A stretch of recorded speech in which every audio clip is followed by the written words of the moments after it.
കോൺഗ്രസ് നേതാവ് രമേശ് ചെന്നിത്തല സംസാരിക്കുകയാണ്. കേരളത്തിനകത്തും പുറത്തും വ്യാപകമായി പണം പിരിച്ചിട്ടുണ്ട് എന്നുള്ള വാർത്തകളാണ് പുറത്തു വരുന്നത്. മാത്രമല്ല, പ്രശസ്തരായ സിനിമാ ജയറാമിനെ പോലുള്ള ആളുകളെ വരെ വിളിച്ചു വരുത്തി പൂജയിൽ പങ്കാളികളാക്കി ഇതിന് വിശ്വാസ്യത വരുത്താൻ ശ്രമിക്കുകയുണ്ടായി.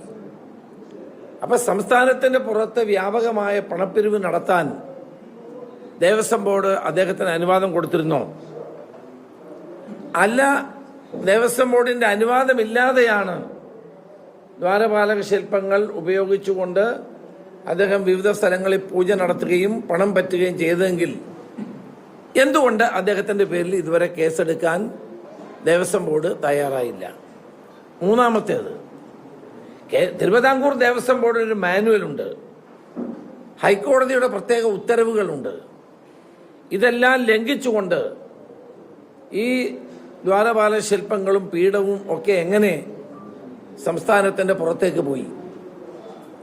വാസ്തവത്തിൽ തിരുവിതാംകൂർ ദേവസ്വം ബോർഡിൻ്റെ മാനുവൽ അനുസരിച്ച് അറ്റകുറ്റപ്പണി നടത്തണമെങ്കിൽ അത് ശബരിമലയിൽ തന്നെ വെച്ച് നടത്തേണ്ടതാണ്. ദേവസ്വത്തിനും ദേവസ്വം മന്ത്രിക്കും ഈ മാനുവലിനെ പറ്റി അറിയാവുന്നതല്ലേ? അതുകൊണ്ട് ഒരു കാര്യം വ്യക്തമാക്കണം, എങ്ങനെ ഉണ്ണികൃഷ്ണൻ പോറ്റിക്ക് ഇതിനുള്ള അനുമതി ലഭിച്ചു? ആരാണ് ഈ അനുമതി കൊടുത്തത്? 4, ഇത്രയും വിലപിടിപ്പുള്ള സ്വർണ്ണാഭരണങ്ങൾ കൊണ്ടുപോകുമ്പോഴും തിരിച്ചു കൊണ്ടുവരുമ്പോഴും വ്യക്തമായ രീതിയിൽ അത് പരിശോധിക്കാനും അത് എത്ര തൂക്കി നോക്കേണ്ടതുമാണ്. എന്നാൽ ഇതൊന്നും സംഭവിച്ചില്ല എന്നാണ് മനസ്സിലാകുന്നത്. എത്ര കിലോ സ്വർണം കൊണ്ടുപോയി, എത്ര കിലോ സ്വർണം തിരികെ വന്നു, ഇതേ സംബന്ധിച്ചുള്ള രേഖകൾ ദേവസ്വം ബോർഡിൻ്റെ കയ്യിലുണ്ടോ? ഇത്രയും നിസ്സാരമായി കൈകാര്യം ചെയ്തതിൻ്റെ അടിസ്ഥാനത്തിലാണ് ഇപ്പോൾ പുറത്തു വന്നിരിക്കുന്നത് 4 കിലോ സ്വർണം കാണാനില്ല എന്നുള്ളതാണ്. അതൊരു ചെറിയ സംഭവമാണോ? ദേവസ്വം ബോർഡ് പറയേണ്ട കാര്യമാണ്, ദേവസ്വം മന്ത്രി പറയേണ്ട കാര്യമാണ്. തന്നെയുമല്ല, ഈ ഉണ്ണികൃഷ്ണൻ പോറ്റിക്ക് ഇത്രയും വലിയ സ്വാധീനം എങ്ങനെ ശബരിമലയിൽ വന്നു? അദ്ദേഹത്തിന് ഇത്രയും വലിയ സ്വാധീനം ഉള്ളത് കൊണ്ടല്ലേ ഈ സ്വർണ്ണപ്പാളി വെളിയിലേക്ക് കൊണ്ടുപോകാനുള്ള അവസരം ഉണ്ടായത്? ഇദ്ദേഹത്തിന്റെ പിന്നിൽ പ്രവർത്തിക്കുന്ന ഗൂഢസംഘം ഏതാണ്? ഇത് വ്യക്തമാകണ്ടേ?